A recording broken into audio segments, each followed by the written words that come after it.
Dallas Mavericks went into the NBA shutdown with a 115.8 offensive rating.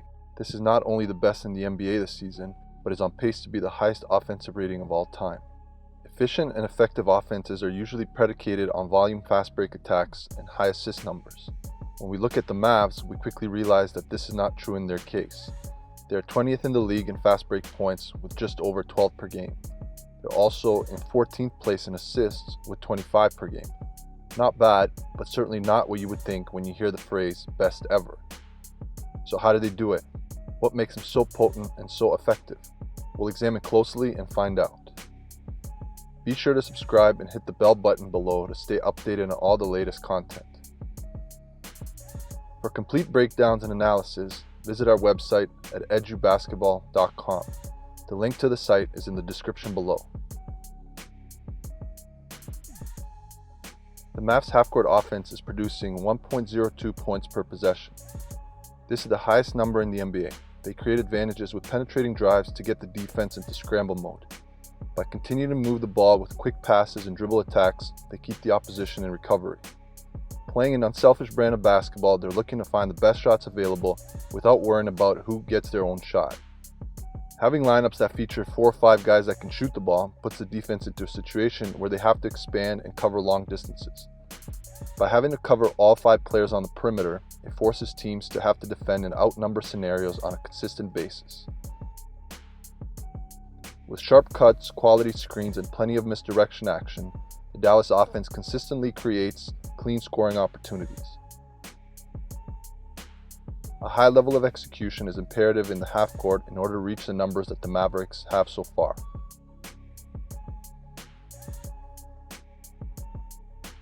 Where we really see the offense separate itself from the rest of the league is when we start to look into their pick and roll numbers. At 1.06 points per possession, the Mavericks not only have the best pick and roll offense in the NBA now, but the highest since the 2009-2010 Phoenix Suns. The ball screen is a weapon that they utilize to put teams into a disadvantaged situation.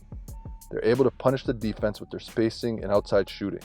Seth Curry, who's currently shooting 45% from 3, is spaced so high that the advantage created by the ball screen becomes a 3-on-2, and once Aaron Gordon picks the ball up, it's a 2-on-1 and an easy read for Finney Smith. Quick decisions and extra passes make it very difficult for the defense to recover in situations where they are outnumbered. Donovan Mitchell is left to essentially guard 2 for a moment, and Jordan Clarkson's closeout is just not quick enough to put any pressure on Curry's shot. By attacking closeouts quickly, the Mavs offense collapses and draws multiple defenders, leading to open shots. The Mavs are in second place with 15 threes made per game. More importantly is that they shoot the most uncontested jump shots per game at just slightly over 15. According to advanced stats, 60% of their total jump shots are considered uncontested. Creating clean looks is a recipe for effective offense.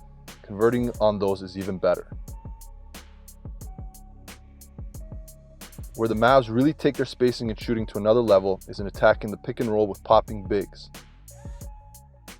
With the injury to Dwight Powell, who's one of the league's best rollers and finishers at the rim, the Mavericks have continued to exploit the pop even more.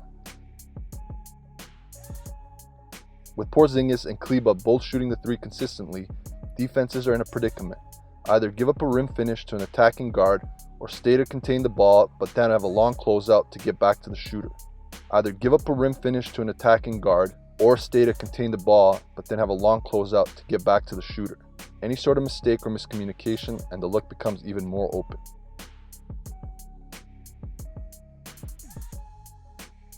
Teams will naturally involve a third defender to help, but hesitant and late closeouts do very little to discourage shooters.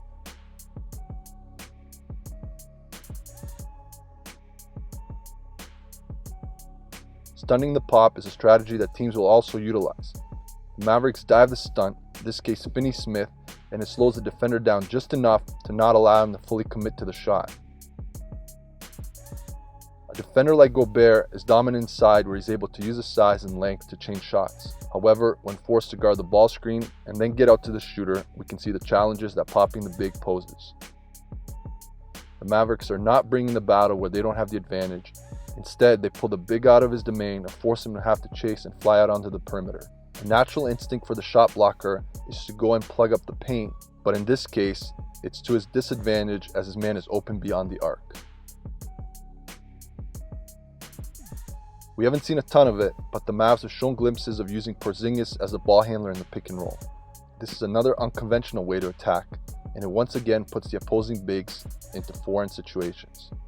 The versatility of Porzingis and Kleber is further highlighted in their ability to put the ball on the floor and drive closeouts off pops.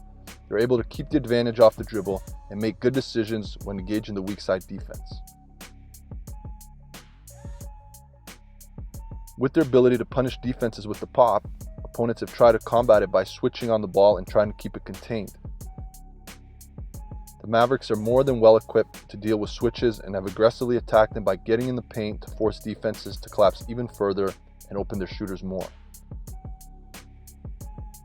Their perimeter attackers are confident in driving the ball to the paint and putting pressure on the bigs to have to move their feet and guard the ball. We continue to see the trend of forcing bigs away from the basket and putting them into situations where they have to defend in places they are not comfortable. Dallas continues to keep their spacing beyond the arc, and the unselfish play gives them the wide open look. Crafty two-man game between Porzingis and Curry. Porzingis pulls back from attacking as he realizes that Curry has the more favorable matchup. A straight line drive puts too much pressure on the defense to recover, and it leads to a clean corner three.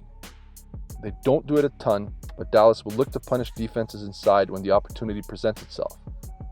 Even though Porzingis is a below-average low-post scorer, he's able to draw a second defender because of the mismatch, and the Mavericks are able to turn that small advantage into a big one.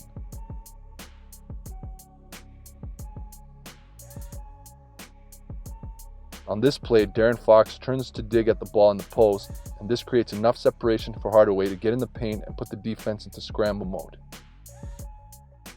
Dallas is quick to space the floor, and Porzingis does a great job of sealing Corey Joseph on the block to take away the corner closeout. Finally, and maybe most importantly, the key to having a historic level offense is giving the keys to an elite level decision maker like Luka Doncic. At almost 29 points and 9 assists per game, Doncic keeps the pressure on the defense with his scoring and passing.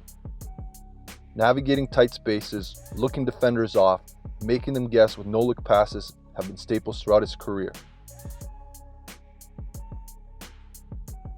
With his size and vision, teams have to put multiple defenders to force an planar crowd to take away angles. However, Luka has proven time and time again that these situations are where he is at his best. He has a knack for getting deep into the paint with seemingly no room to get the ball through, but his eyes are up at all times and he's scanning the court and the defense. His teammates are constantly relocating and giving him passing windows that he finds with timing and precision. Coach Carlisle has built the offense to fully utilize the skill set of his roster, and especially Luka.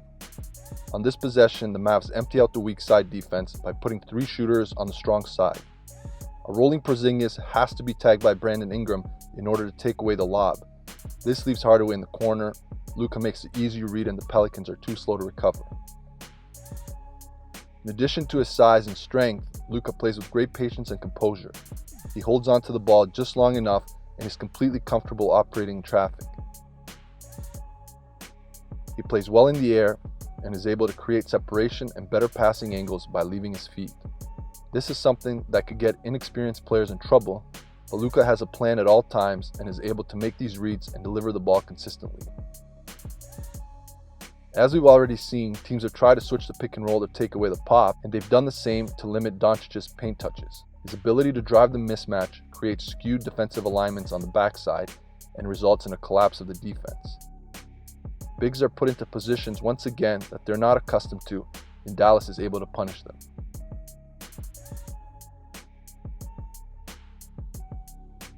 Constant ball movement, sharp execution within their offense and in the pick and roll, the Mavericks are able to create open looks at a league best rate.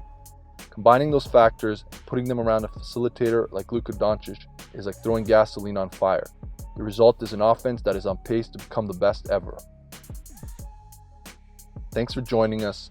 Be sure to subscribe and hit the bell button to get notified when new content is released. For complete breakdowns and analysis, visit our website at edubasketball.com. The link to the site is in the description below. We'll see you next time.